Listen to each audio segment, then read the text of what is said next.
ഇതുവരെ ഇവനെ എന്റെ പൊടി പോലും ഇവിടെ കാണുന്നില്ല അല്ലേ? അവൻ ഒളിച്ചു തന്നെ ഇരിക്കുന്നു. അതെ അതെ, ഇതാണ് മകനെ മടങ്ങി വരും, വേറെ വഴിയില്ല നമുക്ക്. അതെ, അവൻ വരുമായിരിക്കും. സാധാരണ ബൈക്കിന്റെ സൗണ്ട് കേൾക്കുമ്പോൾ അവൻ വരും. നമുക്ക് വീട്ടിൽ കയറി സച്ച് പാർട്ടിയാണ് നടക്കാൻ പോകുന്നത്. ഇനി നിങ്ങൾ കാണാൻ പോകുന്ന ഒരു ത്രില്ലറാണ്. ഒരു ത്രില്ലർ സിനിമ കാണേണ്ട പോലെ ഇരിക്കും. ഓരോ വീട്ടിൽ കയറി ഓരോ ഇതും നമ്മൾ അന്വേഷിക്കും.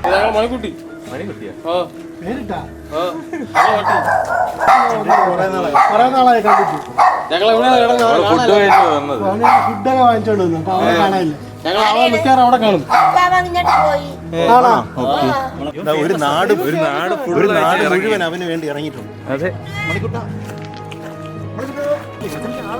വിചാരിക്കൂല ഇങ്ങനെ വേറെ തലത്തിലോട്ടാവും കേട്ടോ.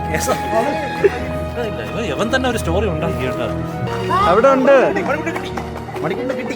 അവിടെ ഉണ്ട്, പുറകേന്നാണ്. സോറി. മക്കളെ വാ, അമ്മ വിളിക്കണം. വാ, ചോറ് തരാം. വാ, വാ മക്കളെ, വാ, വാ മക്കള് വാ, വാ. അറിയാൻ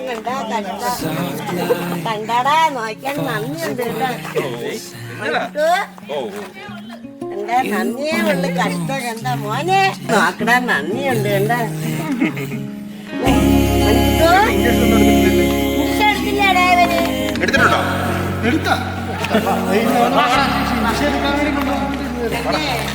ഇവിടെ നല്ല നിലയിലാണ് ജീവിക്കുന്നത്. നമ്മളില്ലെങ്കിലും അവന് പട്ടിണിയും പരിവിധാവും ഒന്നുമില്ല. ഇവിടെ ഒരു നല്ലൊരു ഫാൻസ് നമ്മുടെ ഒരു ആവശ്യം അവനില്ല. അല്ല, ഈ പഞ്ചായത്ത് ഫുള്ള് ഭരിക്കുന്ന അവനാണ്. സത്യം പറഞ്ഞാൽ നമുക്കാണ് അവന്റെ ആവശ്യം.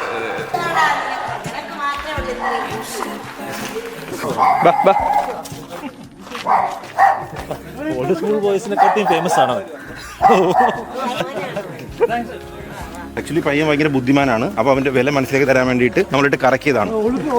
മറ്റേത് എന്നും അങ്ങോട്ട് വന്നു കഴിഞ്ഞാൽ അവനൊരു ഇതില്ല. അല്ലെങ്കിലും അവന് നമ്മൾ രക്ഷപ്പെടണമെന്ന് അവന് നല്ല ആഗ്രഹം ഉണ്ടല്ലോ. ഇത്രയും കണ്ടിട്ട് തന്നില്ല നമ്മളെ. ആത്മാർത്ഥമുള്ളവനാ മണിക്കുട്ടൻ. ഇവന്റെ പേര് മണിക്കുട്ടനാണ്. മണിക്കുട്ടി എന്ന് വിളിക്കാറുണ്ട്. ഒരു സ്നേഹം കൂടി മണിക്കുട്ടി എന്ന് വിളിക്കാറുണ്ട്.